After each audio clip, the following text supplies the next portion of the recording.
Hello hi नमस्कार. आज मी तुम्हाला दाखवणार आहे खाऱ्या माशाची रेसिपी. अगदी सोपी पद्धत आहे. नुसता कांदा मीठ तिखट घालणं. हे बघा, हे बाकीच्या फ्रीजमध्ये ठेवलेलं मी जेवढे पाहिजेत तेवढं काढून घेतलेलं आहे आणि हे सगळे वॉश करून घेणार आहे.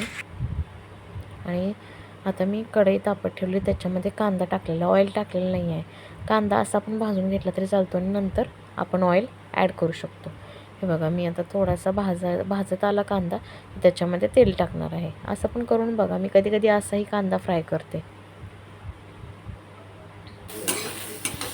आता भाजत आला ना की आपण त्याच्यामध्ये तेल टाकू.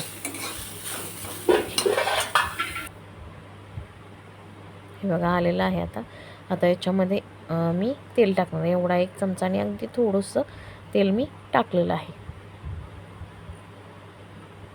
न कांदा टाकता पण छान होतो खारा मासा. मी आता कांदा चिरला आहे, मला कांदा पण त्याच्यामध्ये आवडतो म्हणून मग कांदा टाकलेला आहे एक बारीक चिरून. तो आता ब्राऊन होईपर्यंत मस्तपैकी भाजत आता तो वॉश केलेले खारे मासे त्याच्यामध्ये आपण टाकले. पर्पल कांदा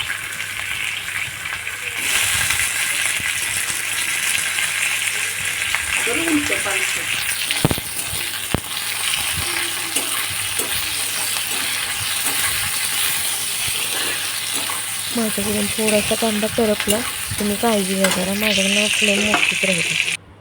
आता त्याच्यामध्ये घाटी मसाला लाल तिखट ते मी 2 चमचे टाकणार आहे.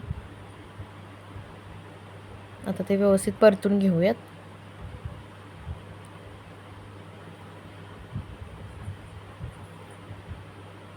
आता त्याच्यानंतर पाणी टाकणार आहोत. तुम्हाला कसं हवं आहे त्याच्याप्रमाणे तुम्ही पाणी टाकू शकता. मी अगदी कमी असं हे करणार आहे,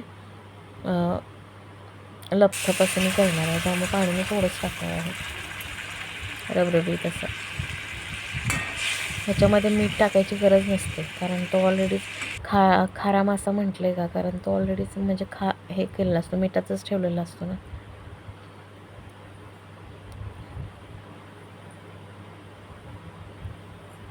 आता आपण हे थोडा वेळ तसंच ठेवूयात. उकळी आल्यानंतर त्याच्यामध्ये शेंगदाण्याचं कूट टाकणार आहोत. आता उकळी पण आलेली आहे छानपैकी. आता आपण त्याच्यामध्ये 4 चमचे, मी हातानेच टाकलेलं आहे अंदाजे, पण तुम्ही 4 चमचे फुल भरून कूट टाका. कमी टाकणार असला तर टाकू शकता. मला जरा कूट आवडतं तसं मी जास्त टाकलेलं आहे, 4 चमचे टाकलेलं आहे. आता व्यवस्थित मिक्स करून तसंच ठेवूया. मोठी फ्लेम करून मी थोडंसं हे करून घेणार आहे.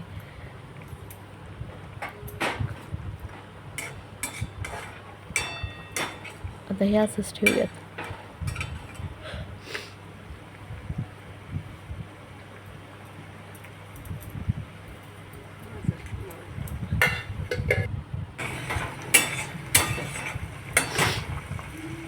कांदा आहे म्हणून घातला.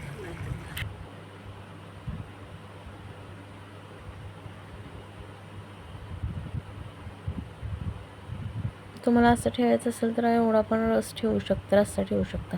मला अजून थोडंसं रबरबीत करायचं म्हणून मी आटवते.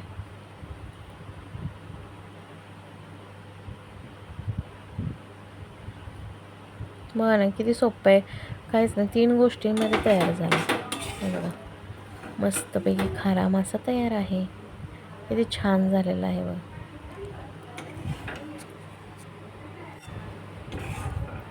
आवडली असेल रेसिपी तर नक्की लाईक करा, शेअर करा आणि सबस्क्राईब करायला विसरू नका. Bye bye.